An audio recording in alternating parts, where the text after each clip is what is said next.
Beta Kling Kling looks like a gingerbread house. It's got the frosting and everything. It isn't really, it's just what it looks like to me. But actually, some of these recently leaked cut Pokemon and beta designs would potentially have had major repercussions if they stayed. We're talking huge, foundational lore changes to Pokemon as a whole. It would have been big. But let's go over and talk about all of the Generation 5 beta Pokemon, though not actually all. You see, the black and white beta we got in this leak is a mixed bag. A lot of the Pokemon appear to be using just placeholder art, meaning their design is potentially finished in design documents by this point, but the sprite artists just haven't gotten around to them yet. Like Genesect and Cryogonal look like they were drawn in MS Paint by the programmer. And oh gosh, is that Palpitoad? Oh, please make it stop! Stop being Palpitoad! The majority of the Pokemon here are recognizable, even if miscolored, so there's not much to talk about with them. But there are a few Pokemon who were completely cut or changed dramatically between this and the final version, and those are all of the ones we are going to talk about. Though notably, a select few of them have been receiving copyright takedowns all across the internet, so I won't be showing those ones. I'll be showing fan art of those ones instead. But let's get Cubchoo out of the way. Rather than a cute bear with a cold, it just looks even more like the snot-nosed kid trope.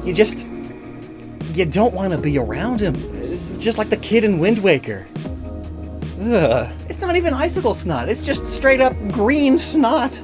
Gross! And then Beartick just looks even more unpleased with himself. The ever-popular Timburr, Girder, and Conkeldurr don't have their construction materials yet. Instead, they seem to be carrying boulders? Rounded slabs of concrete? A wrecking ball like the alternate Girder evolution we designed? Could be, but I'll be honest, when I first saw Conkeldurr, like as the leaks were happening, I legit thought it was Landerouses. I mean, it's a big man with a genie body plan and a huge mustache, and it's the right colors, and it's just using rocky land instead of a cloud genie thing, so can you blame me? Probably. But anyway, they still seem to be workers, at least. Timburr has a little handkerchief, which definitely gives me child labor vibes, especially with the big pants that are oversized, probably hand-me-downs from the older brother that died in the coal mines, and now it's younger brother's turn. Actually, yeah, do you think at this point in the development they were intended to be miners, carrying large rocks and boulders out of the mine?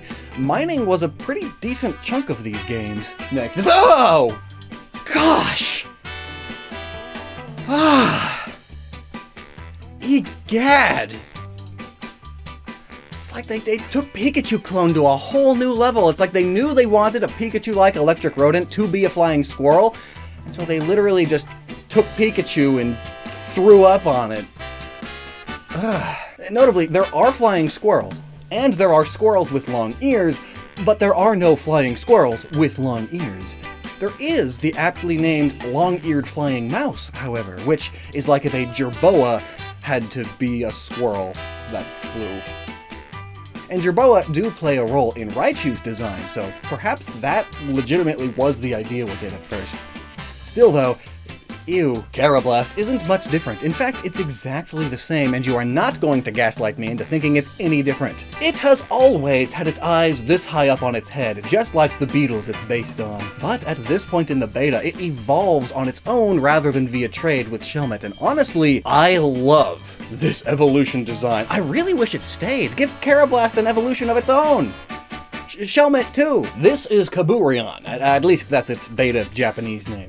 It's a beetle with big 1950s, 60s suburban mom hair, which is like peak Americana, which, remember, these were the first mainline Pokemon games set in the US instead of Japan. They slip as many Americanisms in there as they can. Ultimately though, this is the same beetle, one from the Carabidae family, which include bombardier beetles, the snail-eating beetle, and many others with the same colors as this Pokemon. Also, there are beetles with fuzzy white heads like this. Oh gosh, time is moving so fast. Next year's in a few days, or maybe by the time you're watching this, it already is next year, and my New Year's resolution of get healthier is not at all specific, and that's overwhelming because specifics are hard.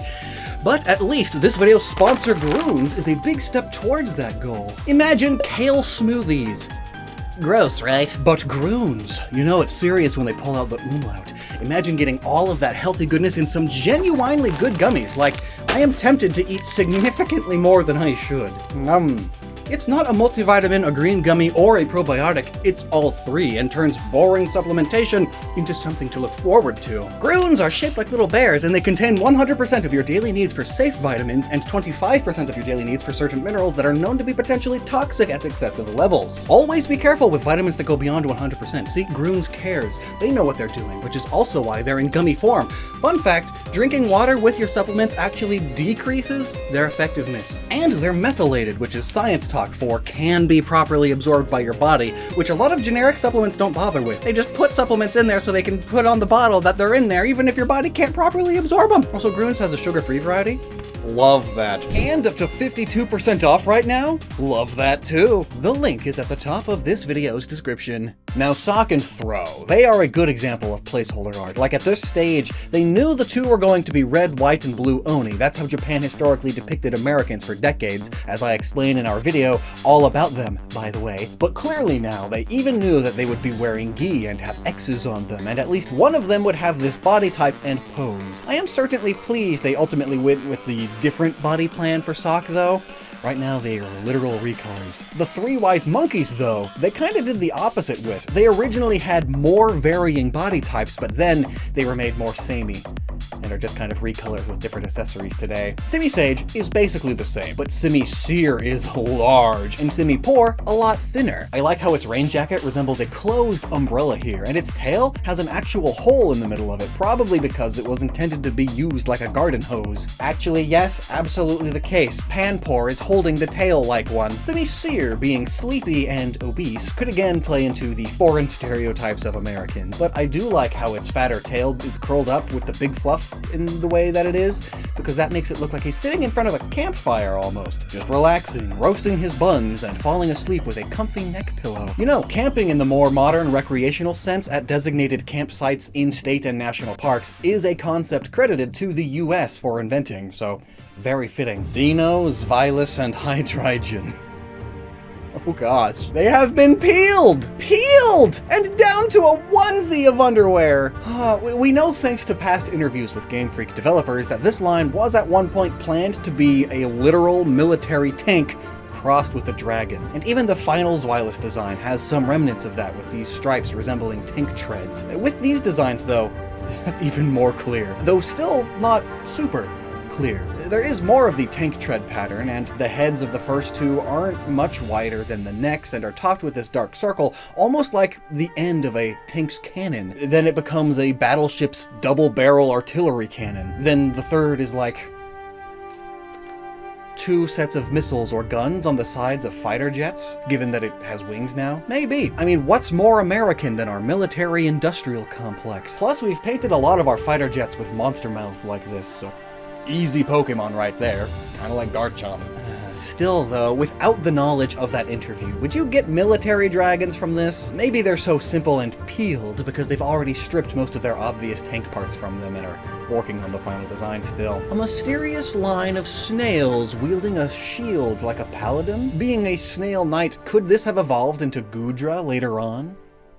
Actually, yeah, Goodra was Gen 6, just one generation later. That's not too big of a stretch to say. The colors tell me that it was poison type almost. Perhaps it was poison steel type and a cross between the turban and cone snail, but very, very heavily anthropomorphized. Cone snails are the deadliest of snails. With their tiny harpoons, they can rapidly inject venom into their prey or predators, and a single cone snail has enough of that stuff to kill up to 700 adult humans. So don't mess with them. They also live all over the place in the ocean. The ocean is a scary place. But being snails, they are obviously defense first. Holding a shield just adds to that. And I like how the shield starts off as a hat and then a chest plate and then a shield proper. All while the shell gets bigger and bigger and the spikes on the side become horns, which then become like whole poison-colored antennae, kind of resembling a snail's eye stalks. Which reminds me, the whole Gothitelle line is pink and purpler, so rather than just being gothic Lolita fashion, they were pastel goth originally. Liepard is also just a recolor, ultimately. Melanism is very common in leopards, turning them into what is colloquially known as a black panther, as it makes them appear almost solid black. Though in the right lighting, you can still see their spots. Plus, being mostly black would help with the cat burglar thievery that this Pokemon Pokemon does. Why the red line though? That I'm not positive, but Liepard does have a body plan closer to servals and ocelots that do have longer spots resembling stripes in some places. Plus, it just helps break up the design. Basculin. There is only one form here, and it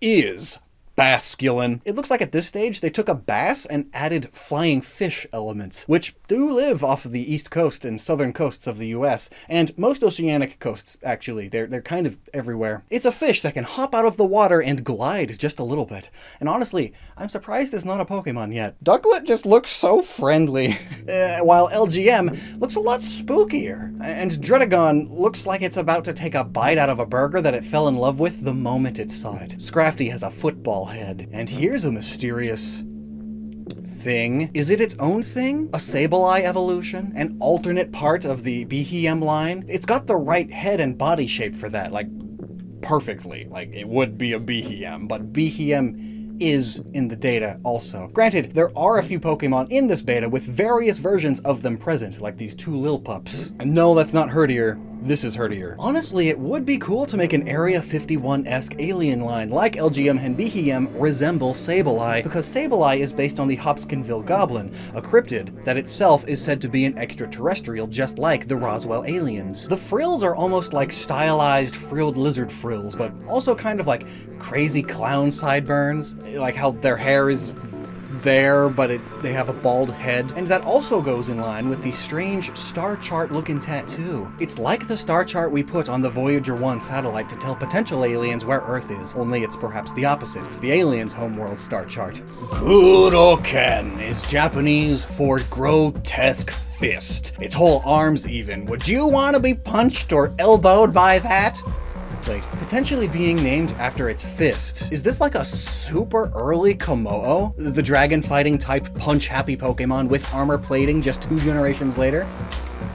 Maybe. It's got a big fan frill and tail similar to a few Godzilla antagonists and other kaiju, and we all know Pokemon likes to reference Godzilla when it can. And actually, that last kaiju is just Godzilla's suit with a frill and some yellow paint put on it to fight Ultraman. Kinda funnily, yet another alternate Godzilla in a non-canon sort of way. But ultimately, none of the kaiju I could find are like definitely the inspiration for this though. So if you know a kaiju or a monster that fits better as a potential inspiration for this mon, let me know. Kaiju knowledge is not my forte. Legendary Pokemon on the other hand. Keldeo's no different, but I do want to point out it's literally a PNG of Keldeo's art, just scaled down to fit a DS sprite. The design is clearly done, they just haven't sprited it yet. And yet, the other Swords of Justice are just wholly unfinished. There isn't really much to say about them other than that though. They knew the body plan and horn layout that they wanted, they just had no idea what greebling to add. Only major difference is Terrakion had this strange bayonet-looking thing on the back of its head. No idea what that's about. Given that they're the Three Musketeers, is it like a Renaissance-era rogue sneaky hood with the pointy back kind of thing? Oh gosh, the Landerouses!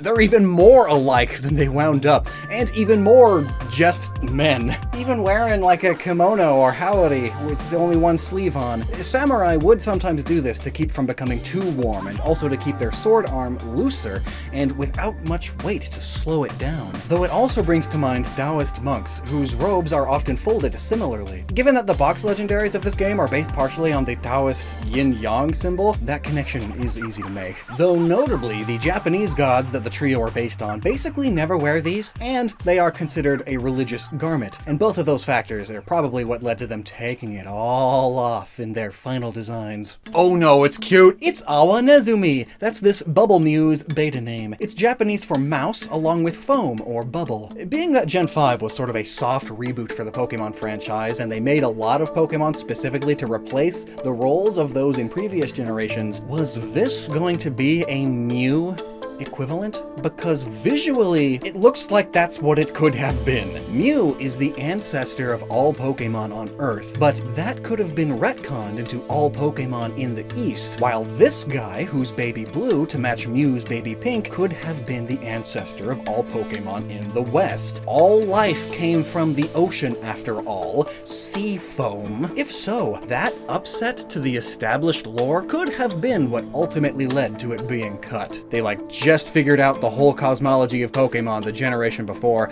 Let's not retcon it just yet, please. Meloetta was pretty much just more insectoid. Probably a cartoony cricket with a boy band haircut, given their associations with sound and music and all. But Kricketune was just one game ago, which probably was a factor into them changing her into a J-pop idol instead. Zekrom and Reshiram, though?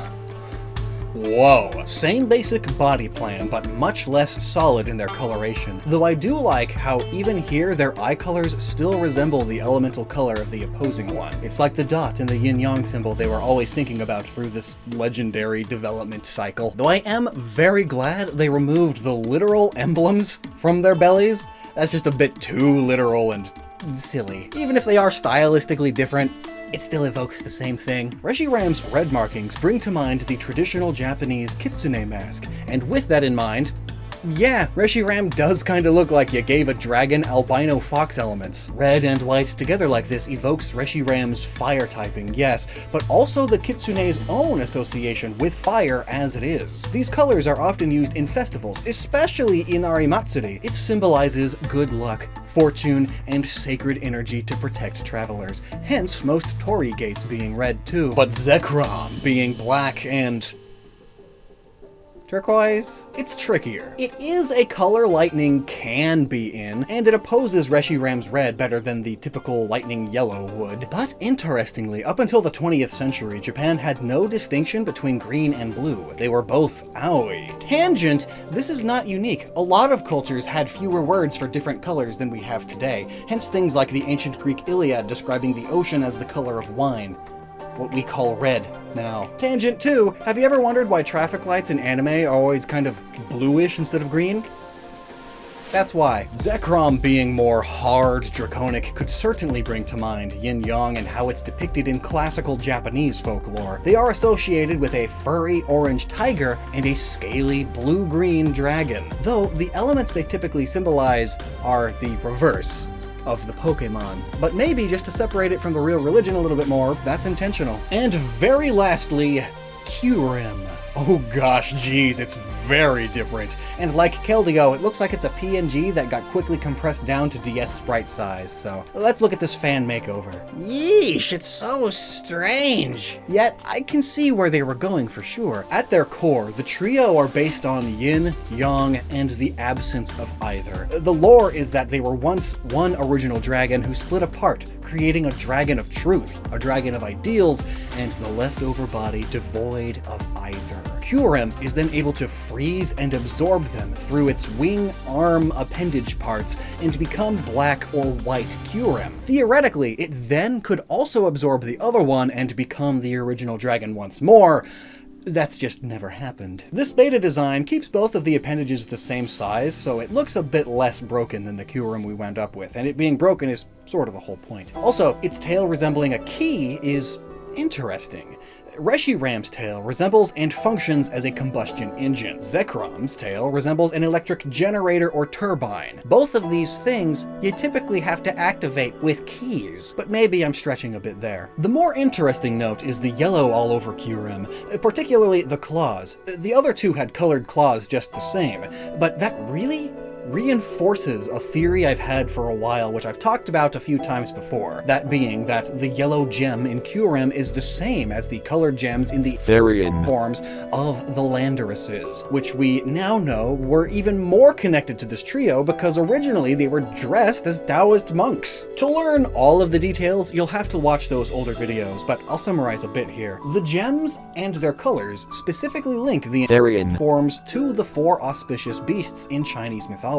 White tiger, vermilion bird. I mean, one is literally a tortoise with a snake wrapped around it. Like, come on. These four are led by a fifth, the Yellow Emperor, sometimes depicted as a yellow dragon. And being Taoist monks, they would engage heavily with the Taoist symbol yin-yang, or the beast that encapsulates all of it, like the original dragon. Pretty cool stuff, if I say so myself. But you'll have to watch those videos for all the details. Thanks so much for watching. Never stop using your noggin, and I hope you learned something today.